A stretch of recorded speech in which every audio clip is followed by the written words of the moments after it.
After his time as a medical orderly during the war, Ken Jenkins says it was a natural progression for him to join the ambulance service. He signed up at Bullaroo, and that's where he's stayed for the past 37 and a half years.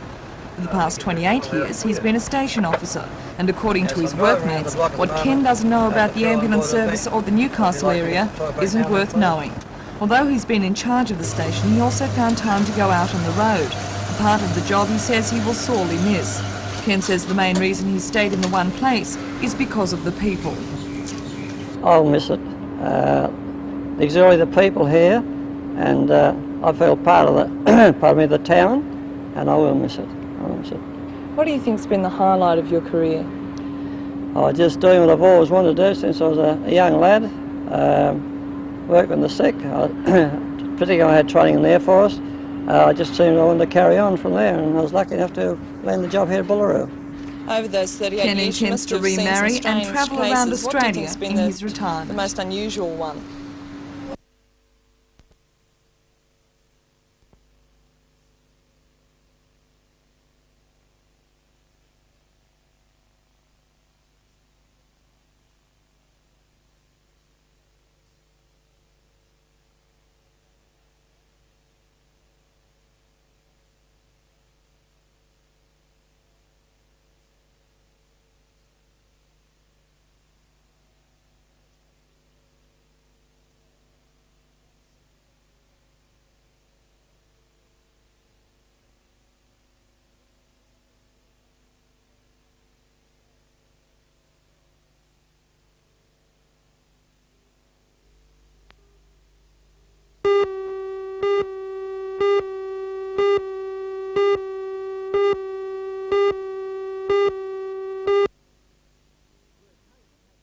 Greg Heyman had not only his busiest year in weightlifting competition but also his most successful.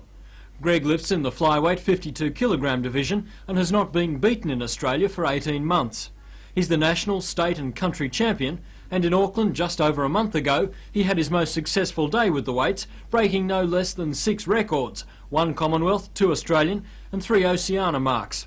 The 27-year-old wagon builder with the State Rail Authority now must be a certain selection for the Commonwealth Games in Edinburgh. Add to those great results the gold medal at the Australia Games in Melbourne to open the year, and you have an informed champion. Greg Heyman, record-breaking weightlifter. Neath motorcycle champ Chris Watson will go down as one of the all-time greats of the sport. He's already gained 33 state and national titles, even though he's only 20 years old. It all started in 1976, when this likeable young man won the Australian Mini Bike Championship. In 1981 he won a national and a state title. In 1982, 2 New South Wales Championships. 1983, 8 state or nationals and the Test captaincy of Australia. 1984, 16 titles plus the Duke of Edinburgh Award, the King of the Hunter title and the state captaincy. This year nothing's changed, as he's won almost all that's before him. Chris Watson, all-time great motorcyclist. Gary Brunnages with forward hand Greg Gardner are the world champions in 505 sailing, and they have some talent to beat to maintain that rating as they sail from the Royal Motor Yacht Club at Toronto, a club with no peer in this class of sailing. In fact, they're the 3rd team from Lake Mac to hold this world title. As a warm-up to the major title, their boat Dad's Lads was also first home in the South Pacific Series, and they just days ago added the Australian title to make it a trifecta. Brunnages is no stranger to world titles. He was world champion in 16-foot skiffs way back in 1975. Gary Brunnages, world champion sailor. The 13 contenders will be on the line at the Belmont 16-foot Sailing Club tomorrow night when the 1985 Sports Star of the Year is named. Last year, in a glittering occasion, sailboarder Bruce Wiley was crowned as the pick of the Hunter's top sportsmen and women. He'll be vying to make it 2 in a row, but this year the competition is very tough. NBN will be covering this exciting event. You can watch it live from 9:30 tomorrow night.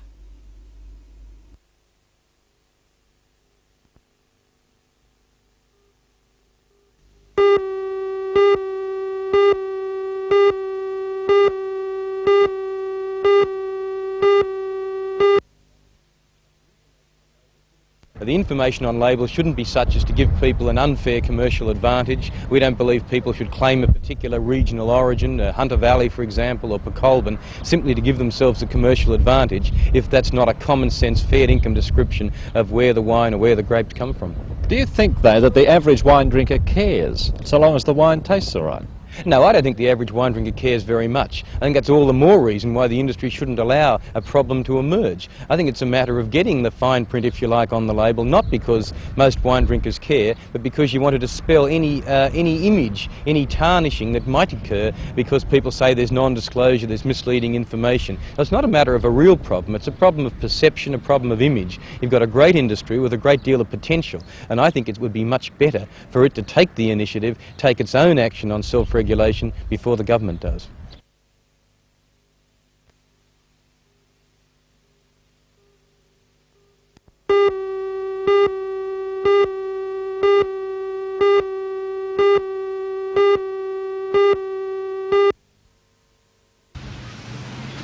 It's here, near the corner of Wharf and Nobby's roads, that Lieutenant John Shortland first stepped on Newcastle shores in 1797. Shortland came from Sydney in a whaleboat looking for escaped convicts, but instead found coal on the beach and a harbour. Although the exact landing spot has been lost due to the passing years and the numerous changes to the foreshore, member for Newcastle Alan Morris believes a monument should be erected. He says the harbour foreshore redevelopment, now well underway, provides the perfect opportunity to do something that should have been done many years ago. I think most cities in the world do recognise its foundations, or their foundations, in ways which are publicly visible and which allow current and future generations a sense of recognition of where it started at. What's the first step towards us getting that memorial? Well, Mark, it needs the community to get behind the Australia Day Council's initiative to establish a working group to work out a design and an appropriate way to recognise the site, and then to, of course, seek support financially from Newcastle community, Newcastle industries, and perhaps even governments of some form or other to make sure that by '88, when this Harbour Foreshores Park is completed, part of it is in fact a recognition of Shortland's landing.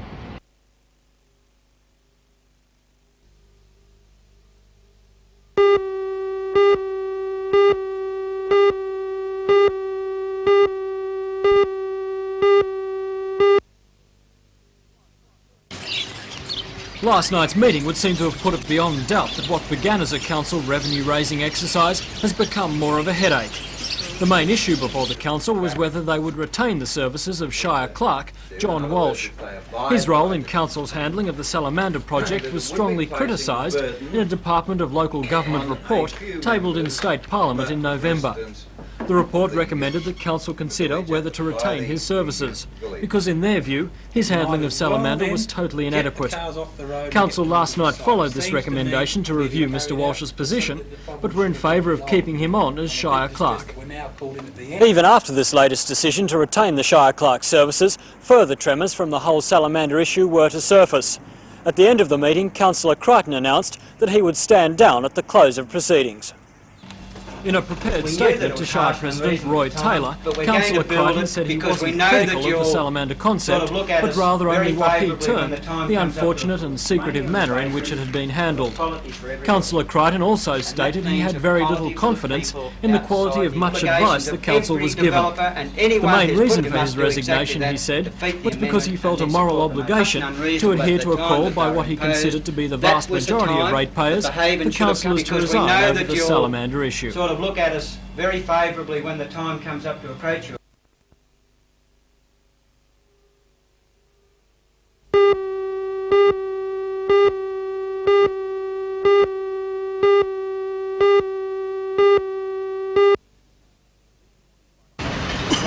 These three bike riders are members of the crew of HMAS Otala. The Oberon-class submarine left Sydney yesterday for Newcastle, the same time as the cyclists set out to ride the old Pacific Highway. And the intrepid pedallers, Tim Winship, Richard Bywater and Alex Schultz-Altman, won the race, arriving just after 9 this morning at Lee Wharf. Involved getting out of the submarine. When you live in a cramped environment, it is a break, and we don't get much chance for exercise. Combined with that, we decided we'd raise some money for the guide dogs, so it seemed a fairly decent idea. I think completing it was the best part. Actually getting there and proving to the other blokes on the submarine you can do it. The Otama tied up this morning for a 6-day visit to Newcastle. Instead of crisp, efficient Navy cadets, civilian linesmen were used. The tug which escorted the Otama was of little or no use and had to be there because of a recent union dispute. The captain and crew will be taking part in our Australia Day celebrations. The submarine will be open for inspection at the weekend. But for now, the weary, sunburned cyclists will be joining their fellow crewmates for some rest and recreation.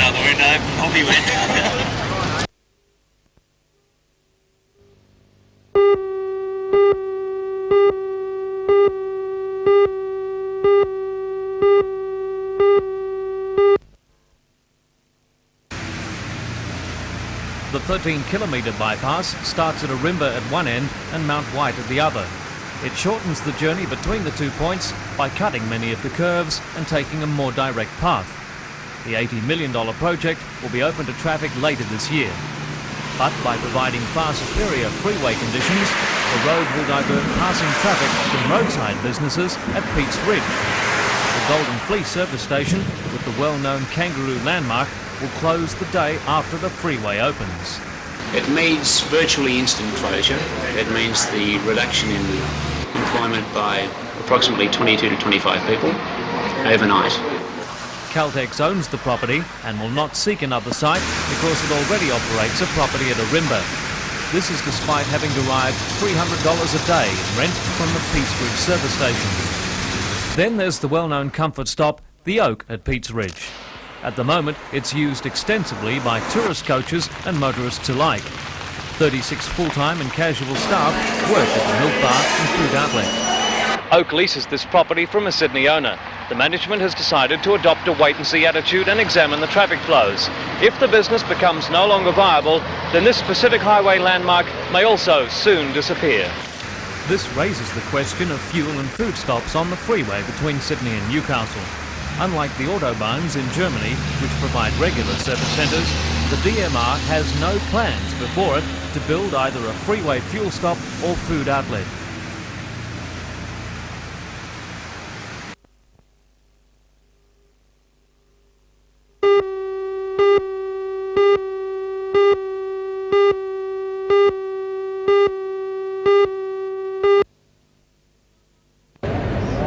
This afternoon, one of the participants of the sail past, HMAS Vampire, sailed into Newcastle Harbour to help us celebrate Australia Day. The 119-metre ship, which is now used as a training vessel for junior officers and sailors, also had 12 sea cadets from Newcastle on board. The cadets from the TS Tobruk have already spent a week on the destroyer before sailing out of Sydney this morning and will spend the weekend working and experiencing ship life. The Vampire will be open for public inspection tomorrow and Sunday afternoon from 2 to 5.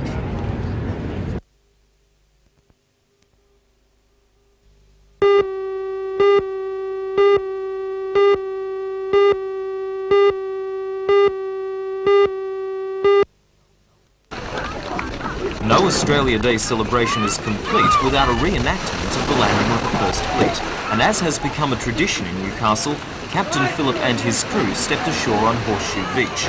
Having claimed Terra Australis for King George III of England, Captain Phillip led his party, convicts in tow, towards Fort Scratchley. The procession was joined by the marching koalas and the crew of the HMAS Vampire. Clapped on by a small crowd, the procession ended on the fort's parade ground, and there the flag was raised. Royal salute! Present! Arms! Down in the mall, a rather different kind of celebration was underway. The Australia Day Council, with the help of Bernard King, staged a beautiful Aussie Kid contest. Then the bigger boys and girls came out to play, vying for the prize of Bronzed Aussie. Paul Haslam won the approval of judges, as did Nicole Lundy of Merriam. Among the littlies, Tani Adamthwaite was a popular winner, and Georgie Kerr took a prize for her distinctly Aussie costume. Judges confer, and then we'll make the announcement.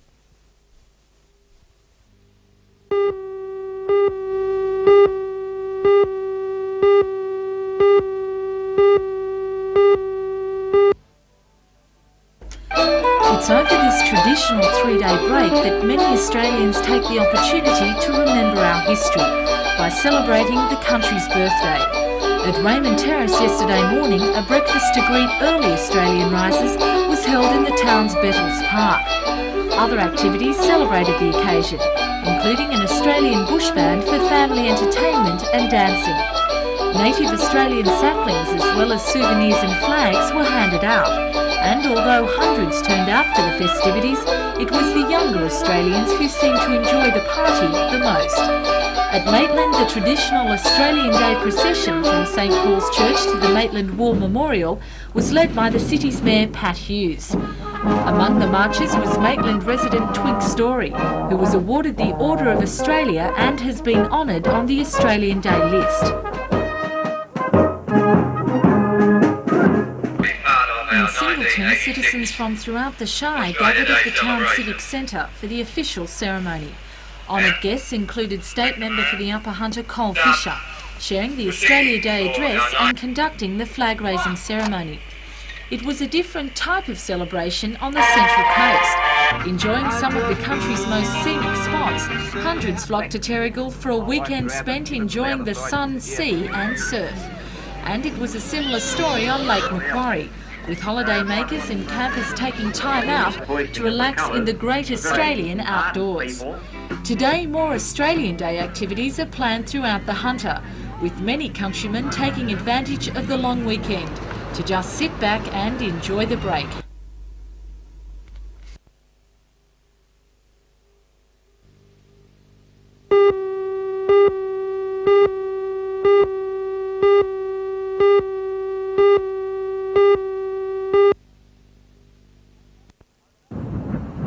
O'Malley came back to town, perhaps unheralded due to the string of international players who had been attracted to one of this nation's finest amateur stroke tournaments. On his last visit in December, O'Malley took out the W.E. Alexander at the Waratah Club.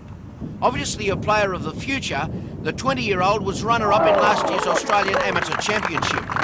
He finished 4 under the card after brilliantly racing to 7 under at one stage. Nash looked a certain winner after yesterday's course record 65, but struggled today to slip from 8 under to just 2 better than the card. Defending champion Ray Picker finished a great third at +1, as he had an horrendous 9 at the 9th, putting 3 into the water. Equal with Picker was Victorian David Smith. While the best local player will be either Steve Northey or Bruce Boyle, but they finished well back.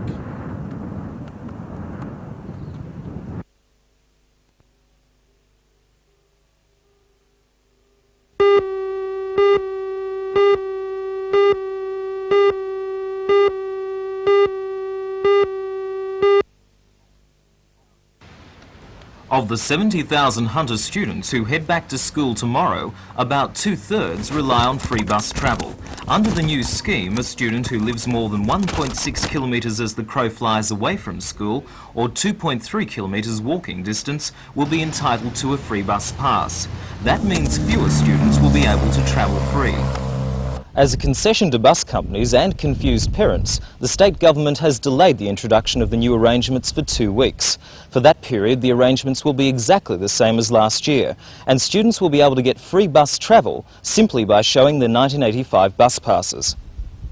The Area Director of Education, Alan Beard, says the 2 weeks delay will allow schools to work out just who is or is not eligible. Well, schools have maps available which give a 1.6 radial distance, so that those families that live outside the 1.6 radial distance will in fact be the only ones that will get free travel.